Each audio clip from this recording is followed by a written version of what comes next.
அனைவருக்கும் வணக்கம். என் பெயர் ஸ்ரீ. நான் 4ஆம் வகுப்பு படிக்கிறேன். ஊராட்சி ஒன்றிய நடுநிலைப்பள்ளி சீனிவாசபுரம். எங்கள் ஊர் திருவிழா சொர்க்கமே என்றாலும் அது நம் ஊரை போல வருமா? எந்த நாடு என்றாலும் அது நம் நாட்டுக்கு ஈடாகுமா என்ற பாடலில் வரி கேட்க ஒவ்வொருவருக்கும் அவர்களுடைய சொந்த ஊரில் நடக்கும் திருவிழாவில் கலந்து கொள்வதே சிறப்பானது.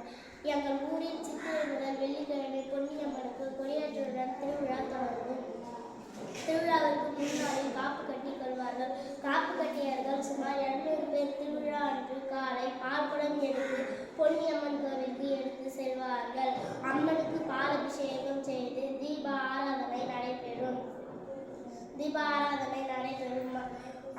ஊர் மக்கள் அனைவரும் கலந்து கொண்டு அம்மனை வழிபாடு செய்வார்கள். மதியம் ஊரில் உள்ள அனைவருக்கும் அறுசுவை விருந்து நடைபெறும். மாலையில் அம்மனுக்கு பொங்கல் வைத்து வழிபாடு செய்வார்கள். மாலையில் கொடிராட்டினம் சிறுராட்டினத்தில் குழந்தைகள் ஏறி மகிழ்ச்சியாக விளையாடுவார்கள். திருவிழா கடைகளில் பலூன்கள் பொம்மைகள் குழந்தைகள் வாங்குவார்கள். இரவில் பாட்டு கச்சேரி அம்மன் கோவில் அருகே நடைபெறும். பக்கத்து மக்கள் வந்து கண்டு கழிப்பார்கள். அம்மன் புஷ்ப பல்லக்கில் அனைத்து விதிகளில் வரும்போது வான வேடிக்கைகள் நடைபெறும் போது கண்கொள்ளா காட்சியாக இருக்கும். வருடத்திற்கு ஒரு